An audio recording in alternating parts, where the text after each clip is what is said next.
Well, good morning, ladies and gentlemen. Welcome back to the channel. I'm Jeffrey Darty, the Christian Whistleblower, and we're just sharing our morning coffee together.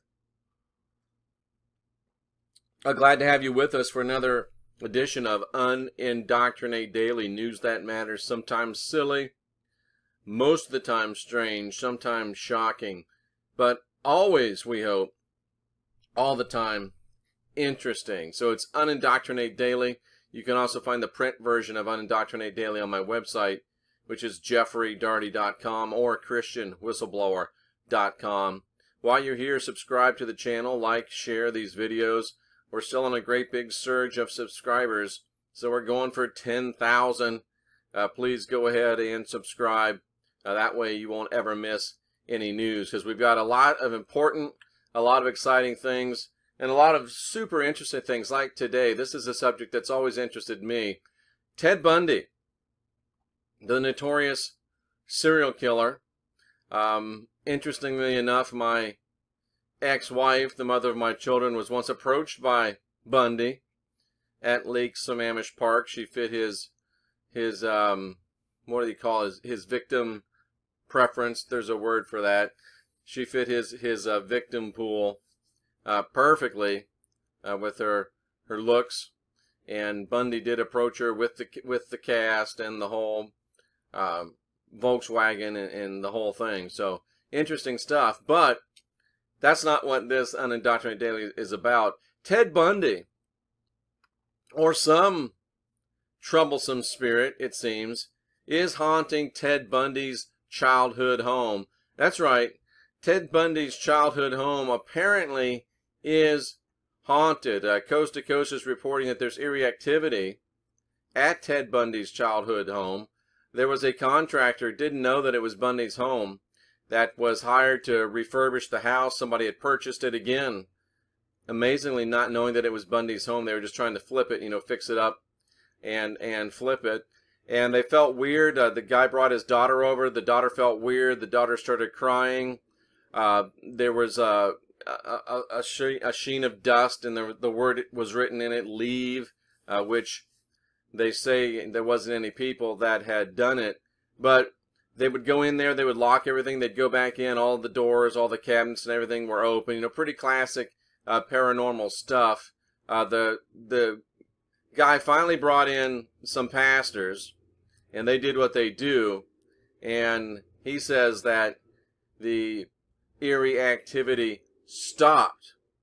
But then they finished his work. The house was then purchased by someone else, again, who didn't know it was Bundy's house. I guess if there's murders in a house, they have to tell you, but there were no murders in this house. It was just one of the houses where Bundy grew up out there in western Washington. So very, very interesting stuff.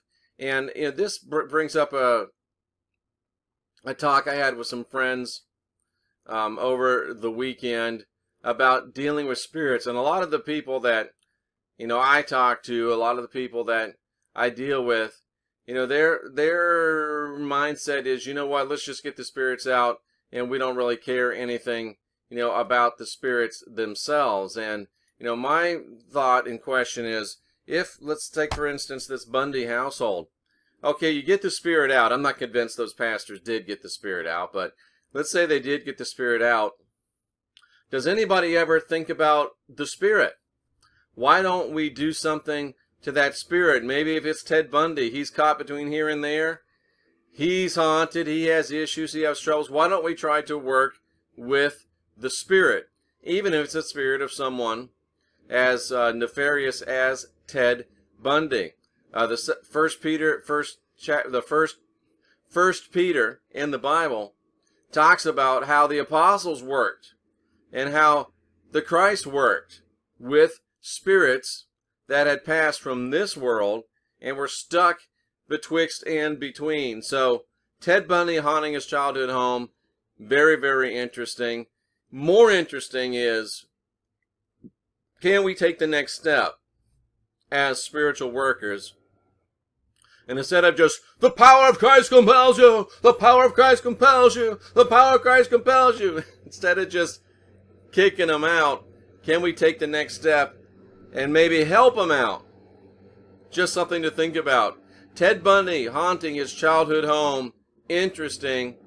Taking a new step, moving into the next paradigm of spiritual responsibility as exorcist. More interesting. I'm Jeffrey Daugherty, the Christian Whistleblower. JeffreyDaugherty.com, ChristianWhistleblower.com. Like, share, subscribe. We'll be back tomorrow with more interesting Unindoctrinate Daily. And stay tuned later today. The next installment in our shocking series about giants, Nephilim, sons of God, daughters of men, Noah, floods, all of that crazy stuff coming up on the regular Jeff Daugherty show here on the channel. Thanks for watching. We're here to help you unwind your mind and unindoctrinate yourself.